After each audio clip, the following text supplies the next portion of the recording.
بسم اللہ الرحمن الرحیم۔ آج ہم فارسی کی دوسری کتاب کے 46ویں سبق کو پڑھیں گے۔ تو ہمارا آج کا سبق ہے حکایت چہار دہم یعنی 14واں قصہ۔ یہ ہے صفحہ نمبر 29 پہ ہے حکایت چہار دہم 14واں قصہ۔ یہ شیخ سعدی کہتے ہیں کہ یاد دارم کہ شب در کاروانے ہمہ شب رفتہ بودم۔ یاد دارم مجھے یاد ہے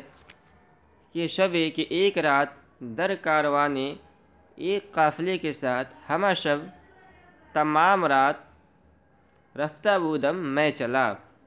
یعنی ایک قافلے کے ساتھ ان کا سفر ہو رہا تھا اور وہ قافلہ رات بھر سفر کرتا رہا، پوری رات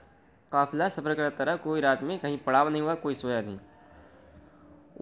وسحر برکنار بیشہ خفتہ، اور صبح کے وقت ایک جنگل کے کنارے سویا۔ تو بیشہ جھاڑی کو کہتے ہیں، مراد جنگل ہے۔ وسحر برکنار بیشہ خفتہ، اور صبح کے وقت ایک جنگل کے کنارے سویا ہوا تھا۔ شوریدہ کے دران سفر ہمراہ معبود۔ شوریدہ دیوانے کو کہتے ہیں، پاگل یعنی جو مجنوں ٹائپ کے ہوتے ہیں۔ تو شوریدہ کے دران سفر ہمراہ بود، ایک دیوانہ نے کے دران سفر ہمراہ بود جو اس سفر میں ہمارے ساتھ تھا، نعرہ بزد ایک نعرہ مارا، یعنی جیسا کہ مجنوں لوگ ہوتے ہیں اور تو وہ کیا ہوتے ہیں، چپ چاپ ہوتے ہیں، اور اچانک ان کے دل میں کیا بات ہوتی ہے کہ وہ زور سے آواز، کبھی اللہ کا ذکر کرنے لگتے ہیں، کبھی کچھ کرنے لگتے ہیں، معرفت کی باتیں کرنے لگتے ہیں۔ تو وہ دیوانہ آدمی، مجنون آدمی جو مجذوب جس کو کہیں گے ہم، وہ مجذوب آدمی جو ان کے ساتھ تھا، وہ رات بھر وہ بھی قافلہ کے ساتھ چلتا رہا، اور صبح جب آرام کرنے کا وقت آیا تو اس نے ایک زوردار نعرہ مارا اور جنگل کی طرف چل دیا۔ تو وہ کہہ رہے ہیں نعرہ بزد، اس دیوانے نے، اس مجذوب نے جو ہے ایک نعرہ مارا، راہ بیاباں گرفت اور جنگل کا راستہ لیا، وہ ایک نفس آرام نیافت، اور ایک گھڑی بھی آرام نہ کیا، یعنی رات بھر تو قافلہ کے ساتھ چلتا رہا اور صبح جب سونے کا وقت ہوا تو بھی آرام نہیں کیا۔ چوں روز شد جب دن نکل آیا، گفتمش تو میں نے اس سے کہا کہ این چے حال بود، کہ کیا حال تھا، یعنی تم نے ایک نعرہ مارا اور جنگل کی طرف چل دیے، آرام نہیں کیا، کیا واقعہ پیش آیا؟ گفت تو اس مجذوب نے جواب دیا کہ بلبلا را دیدم بنالہ در آمدہ بودن، بلبل کی جمع بلبلا، میں نے دیکھا کہ بلبلیں نالہ کر رہی تھیں۔ گفت بلبلا را دیدم بنالہ در آمدہ بودن، میں نے دیکھا کہ بلبلیں نالہ کر رہی تھی درختوں پر، یعنی نالہ کر رہی تھی، یعنی بلبل اپنے جو فطری ان کی آواز ہوتی ہے جس میں وہ گاتی ہیں، اس آواز کے اندر گا رہی تھی۔ تو گفت بلبلا را دیدم کہ بنالش در آمدہ بودن از درخت، تو میں نے دیکھا کہ بلبلیں نالہ کر رہی تھی درختوں پر۔ اور آگے ہے کب کاں، تو کب کہتے ہیں چکور کو، یہ بھی ایک قسم کا پرندہ ہوتا ہے۔ وَکَبْ کاں در کوہ، اور میں نے دیکھا کہ چکورے پہاڑ میں، وَکَبْ کاں در کوہ، اور چکورے پہاڑ میں، وَگوکاں در آب، تو گوک کہتے ہیں میڈک کو، اسی کی جمع ہے گوکاں، گوکاں، وَگوکاں در آب، اور میڈک پانی میں، وَبہائم در بیشہ، تو بہائم بہیمتن کی جمع ہے چوپائے کو کہتے ہیں، وَبہائم در بیشہ، اور چوپائے جنگل میں، یہ سب کے سب آواز کر رہے تھے، یعنی یہ سب کے سب اپنے فطری آواز نکال رہے تھے۔ اور قرآن